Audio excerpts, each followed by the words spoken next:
Hey there, BookTube. Noah. Everyone who reads it must converse. Thanks for coming back by again. Sundays with Borges Yes. is back on track. Mm-hmm. Um, we did a big one last week with Ami. Today it's just Yasmin and I back again to do another. Hey, Yasmin. Hello, how are you? Good, very good. And we figured we'd kick this off. Really with a real hardcore one, right? I mean, this Mm-hmm. one is wild. So I hope anybody who's watching it has read it because we're gonna just go right into it. We're gonna go through it, but also we're gonna talk about themes and talk about what Borges is doing with this thing. Mm-hmm. So it's 5 pages. It's Go 5 pages, again, very short as always. And it's from the collection The Aleph. right, And it's a story that comes before House of Assyrian, which is the one that we talked about before. right. I think I'm gonna point to a couple of the at least one story that we've talked out before Mm-hmm. in our discussion here. But really, the way to frame this story, I think, is through the lens of what he did with A Universal History of Iniquity, his first section of short stories or you know essays, whatever that he had done in his life, where Mm-hmm. he's just exploring really evil people, Mm-hmm. exploring really bad people, Yeah. kind of like character studies or something like that. So here is Emma Zunz. You ready? Yes. All right, cool. So we start off. Emma Zunz is just a young girl. She receives a letter at her house, and it's a very impersonal letter. Mm-hmm. It says that the writer had no way of even knowing that he was writing to the daughter of the person that died. He didn't know who he was writing to, but just writing to inform whoever that this guy had died, and it turns out to be her father. So she spends the day, of course, in mourning and crying, and over the course of just that little bit of her mourning and crying, we find out that her father was accused of theft and Mm-hmm. imprisoned for a long while, and uh, at any rate, they are estranged. They're not living together and that kind of thing. And just at the bottom of the second paragraph, it said she picked up a piece of paper and went to her room. Furtively, she put it away for safekeeping in a drawer, as though she somehow knew what was coming. This Mm-hmm. is the letter. She may have begun, she may already have begun to see things that would happen next. She was already the person she was to become. Very So ominous. we have this kind of ominous, Mm-hmm. Very. a person that she was to become because of her father dying. Um, is it just an more independent person? Mm-hmm. We have a lot of negative things that are brought up. His life was destroyed. His life was brought to a very low level, Yeah. and why? You know what I mean? So Yeah. And can I say something? please, Um, so first thing I want to point out is that she says that her father told her that this man had accused him. So right, the only reason we believe this is because she says that her father swore this. Um, and then the other thing is that she goes from grief to just resolution, like this almost thing that she's thinking about, this plan that she has in her mind, it almost takes her away from that grief, and suddenly she has this thing to look forward to. right. She works at a weaving mill. So Hmm. a big mill, and it is said that on the last night before, and this she would never forget, her father had sworn that the thief was Yeah. Lowenthal, Aaron Lowenthal, formerly the manager of the mill and now one of its owners. Since 1916, Emma had kept the secret. So that is 6 years ago. Hmm. And so she was 13 years old. We find out in a little bit that she's 19 right now. So she was 13 years old when her dad got uh, accused and imprisoned for this. But that last night, he says, Aaron Lowenthal, that's the one that actually was embezzling, stealing money, whatever it is. She had revealed it to no one, not even Elsa Erstein, her best friend. Perhaps she shrank from it out of profane incredulity.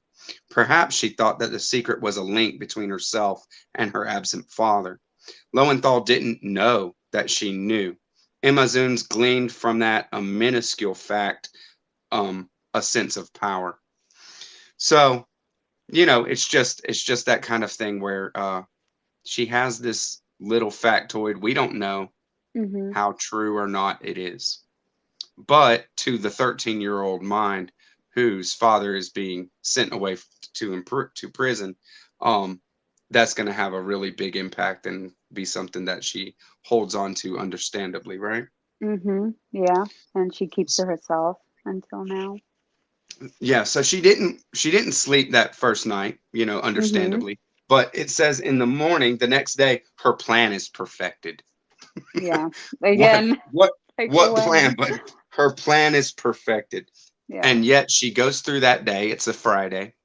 She goes through that day of doing her routine, her regular stuff. Goes to work, goes and hangs out with friends after work, says the right things, says the normal things. There's a talk of a strike at the mill. Seems to be like a reoccurring rumor or thing, something that happens.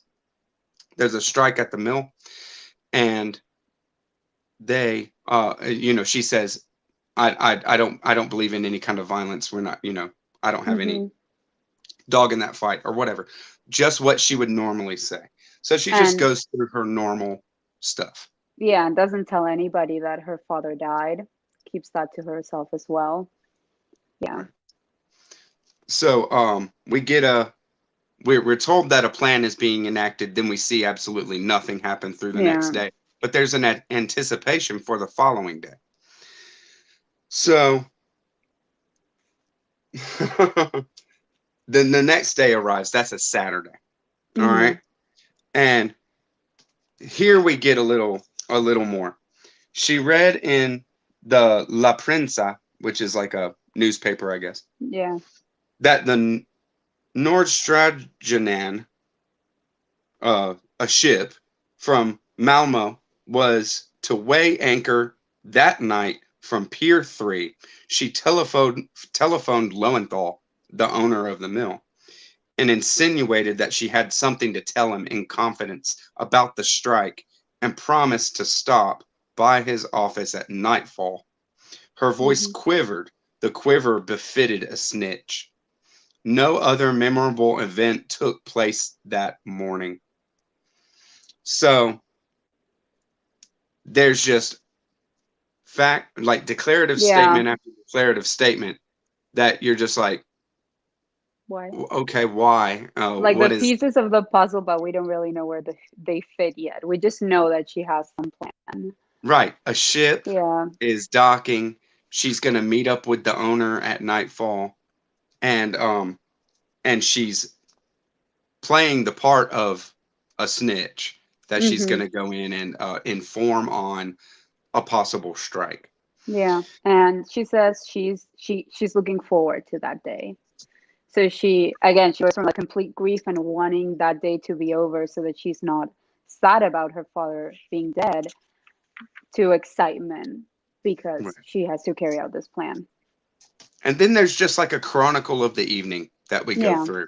And Borges's voice, as maybe not Borges himself, but Borges is always kind of implicit in his stories there. Mm-hmm. And Borges's voice comes through very uh, prominent, I think, in this, Yeah. especially when he's saying, she may have done this, but I think that it was more like that. Well, who's that I? That's Borges. Yeah. And there's a lot of that kind of stuff.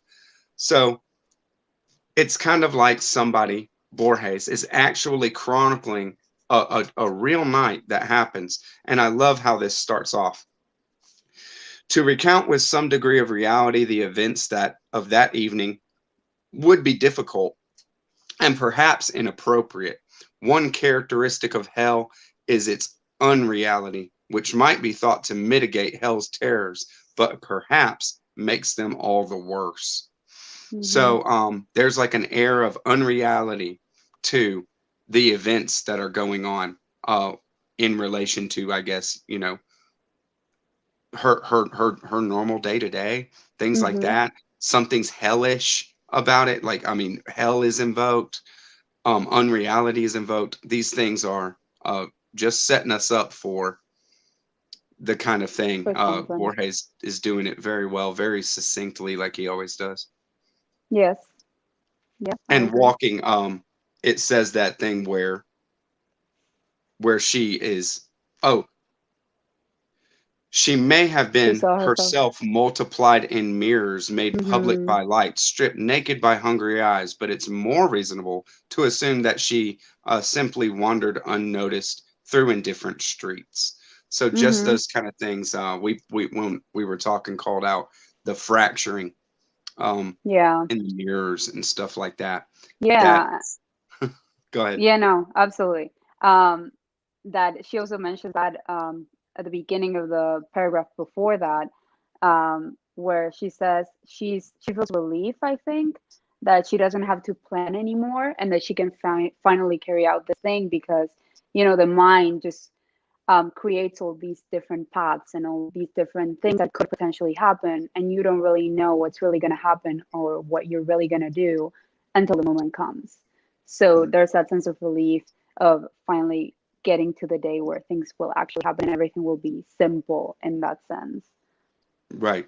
And what's actually happening right here is we're thrown into the complete horror of Yeah. what her plan is actually, because she Hmm. walks into a couple of bars and then she uh, actually finds one of the sailors, a couple of the sailors off of that ship that we were talked about, the the ship that had just landed, just dropped anchor that Hmm. same night.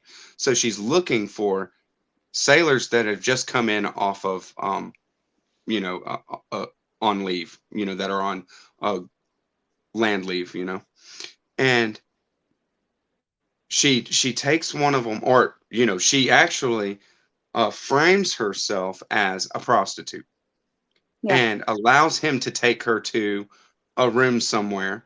And this kind of thing we've already been told. There's just like that one line where she has that she's scared of men. She's never been with a guy before. Hmm. She's a virgin, Yeah. and she's doing this.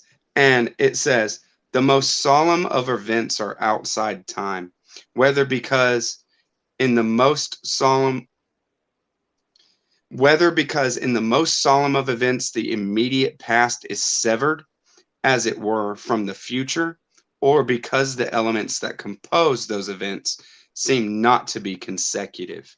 So it's just this um, dreamlike Moment. or Yeah. nightmarish, uh, but dreamlike kind of thing. Where is it? You know, um, this is not how losing your virginity is supposed to go down. Yeah. And The and moment it's that, like you just said, fractures her yeah. And forever. she's in horror. It is completely it puts her into a place of I think the term despair is used, or that Yeah. she is. Go Sorry, ahead. continue. No, no, no. Finish what you were going to say. Um, it is the thing of foreboding melted into the Yeah. sadness of her body, into the revulsion. Sadness and revulsion lay upon Emma like chains, but slowly she got up and began to dress. Um, Which she is did that, this to herself. yeah, and it's a great contrast with the word that's used, that she's a tool, the same way that this guy is a tool. So um for him she's pleasure, but for her he is justice. So it's really interesting how we get all these emotions contrasted with just her being a tool. So there's also that sense of disassociation from her body too. Right. Yeah. The kind of thing where we're that's where I think we see the first time where she's talking about what she's doing is justice. This kind of Yeah. idea where she feels like she is going to right a wrong is what Yeah. it is. Yeah. But her father has died um of suicide. I don't know Hmm. if we had said that. So I just don't to think have so. it on the table that her father had died of suicide. So the next part that I brought up right here was just that paragraph where we really meet Aaron Lowenthal, right? And Yeah. we're very close to the end here, but this is where we really kind of get a sense of who this guy is. Aaron Lowenthal was in the eyes of all an upright man, in those of his few closest acquaintances, a miser. He lived above the mill, alone, living in a run-down slum. He feared thieves. In the courtyard of the mill there was a big dog, and in his desk drawer, as everyone knew, a revolver. The year before, he had decorously grieved the unexpected death of his wife, a goss who had brought him an excellent dowry, it says. But money was his true passion. With secret shame, he knew he was not as good at earning it as he was holding on to it. He was quite religious, and he believed he had a secret pact with the Lord. In return for prayers and devotions, he was exempted from doing good works. So, um, a user, right? Hmm. Somebody who makes money off the backs of others, sure. Yeah. Um, a business owner of any degree, as far as I'm, you know, kind of, in my experience in life. Yeah.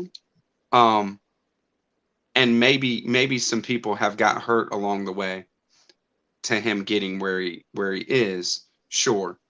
But um, is he evil? Is he, like an evil person? Hmm. We don't know. We don't really know Yeah. if it's like that. But Emma Zunz completely blames him for Yeah. uh, her father's downfall, and Hmm. so she proceeds to go to her meeting that she set up with him. It's nightfall. The gate's been left open. She walks upstairs. She gives this she's been rehearsing this speech of telling on people who are, snitching on people that are, maybe putting together this strike or something, but Yeah. not wanting to name names and becoming emotional and things like that. And it says it works like a charm. Hmm. He gets up to go get her a glass of water. And when he gets up and leaves out to get her a glass of water, she grabs his revolver. And when he comes back, there's that that kind of place where she wanted, there's an idea of wanting to have your monologue, right? Where Yeah. you say, where she says, this is why I'm doing this to you. This is why you're going to die tonight. What do you got to say for yourself? Have him say he's sorry, beg for his life, and then she'll kill him. But Yeah. at that point, it's become so much more than just venging the revenge for Yeah. her father being put in prison. The what she's put herself through in the lies, the deceit, the earlier, giving herself to some uh random sailor in order to pull off this plan is has a bigger toll on Yeah. her psychology uh, Hmm. than than the original reasons for doing this. So Yeah. it's Like now a she's self more cert. emotionally involved in this whole plan. And again, in the paragraph before, the one that you're talking about, I really like that paragraph because you can sort of see how she talks about justice and doing what God asks of her and all of that. And then with what you said, there's that conflict between what she should be doing and being a tool for this a means to an end, versus following what she actually wants to do and doing things for her own, um, because she wants it to, and because of her own feelings and all of that, and very impulsively too. Right. So it's interesting how those two things, that conflict is all within her, because she had this plan. She fully made up this plan, and then things didn't happen as she had expected. Not because of the guy, but because of her own impulsiveness. Right. Hmm. Yeah. So she shoots the guy um very, very unceremoniously, Yeah. and then she gets on. Then she picked up the telephone and repeated what she was to repeat so many times in those and other words. Something has happened. Something unbelievable. Senor Lowenthal sent for me on the pretext of the strike. He raped me, and I killed him. The story was unbelievable, yes, yet it convinced everyone. Because in substance, it was true. The things that she says that happened did happen. Emma Zun's tone of voice was real, her shame was real, and her hatred was real. The outrage that had been done to her was real as well. All that was false were the circumstances, the time, and one or two proper names. Hmm. So, um, Yeah. she gets, it's pulling off a murder, And and there we see how coldly she carried everything out, and how perfectly she had calculated everything that she had done. yeah, a cold calculation is a very, very good way to describe it. I wanted to say something first, just that Borges's language in this story is very tactful, especially when he's describing the scene with the sailor and things like that. You almost don't know exactly what has happened Hmm. until after it has happened, Yeah. and then you're like, okay, I see what she did there. But how it's delivered, Borges's delivery of this story is very tactful and masterful. But I think that tact is something that bears on the story itself. The way the manipulation, and the way that this thing is crafted is what the story is all about. Hmm. So, what is it about? I said, just in a sentence, I said, Emma Zunz sells her soul for vengeance, Yeah. and she, she gives up a lot more, I think, than she knew she was going to give up. You have no way of knowing beforehand what kind Yeah. of effect these kind of things you do are going to have Hmm. on you, and to conceive of a plan at first is avenging her father, but afterwards is she's a complete different person, and Yeah. that person is monstrous. No, I agree with you on that. And I think that at the beginning she says she had, or maybe you read it, she had the perfect plan. But we know that people are imperfect, and that, like you said, no one really knows how they're going to feel in a certain moment. So I can definitely see what you're saying there, that she changes as her feelings change, and as she sees what she's really getting herself into. But then towards the end, she just has to carry out Right. the Well, murder. she's not going to And go, throw herself in jail. yeah, no. Not going to. I mean, she's not to a point where she's going to commit suicide herself or something like that. I guess psychologically we're not so deep. This is like an outside look. Hmm. So in that way, what I saw is like Borges, and you know this through all of our reading, that Borges is very critical of the heroic outlaw, that kind Yes. of person, like Martin Fierro, how he treats Martin Fierro in the end. Yeah. Kind of showing that this outlaw that is romanticized is no hero, and I'm going to show you what his end is, because Mhm. if you live by the sword, you die by the sword, that kind of stuff.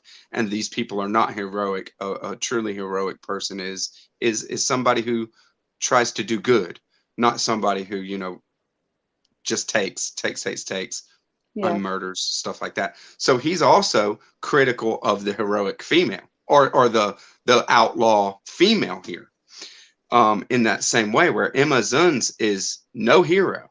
Her quest to avenge her father is no, you get no sense that it has been, that you're kind of rooting for her in this Mhm. at all. No, yeah, absolutely. You almost uh feel sorry for the guy, because you don't know for sure if he, I mean, he doesn't deserve to be murdered, but you don't know for sure if he deserves any kind of, he's just a business owner. She's worked Mhm. for him for you know a few years or something like that, conceivably. It's Yeah. just ridiculous. Yeah, So we the don't amount of know. go Sorry. ahead. No, that we don't know for sure whether he actually committed the crime that she accuses him of. Because of what we had Right. said at the beginning, the father tells her, no, it was him. And she says the last night. So I'm assuming that it's the last night that they saw each other. So it Right. feels like he could have been lying. We don't really know. Right. So, I absolutely, mean, she you're not commits a you're not horrible going to tell crime. your 13-year-old daughter that, yeah, I'm a piece of crap. Yeah, exactly. Exactly. And she holds on to that for so many years. Right. But because the last time she saw her father was at 13, that image didn't change. So her thoughts on it didn't change. So she just believed it blindly. And we don't really know if this guy really did anything. He doesn't Right. look like exactly a saint, but um, Right. maybe he's not a horrible person. And she definitely is based on what she did. But we still Right. hear her perspective and her her as an unreliable narrator, which is really really cool to read about.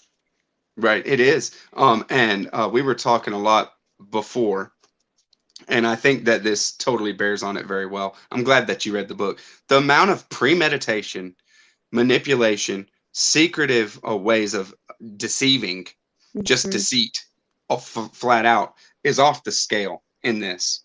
Yeah, And I was reminded of Gone Girl, yeah, and how horrified I was at that character.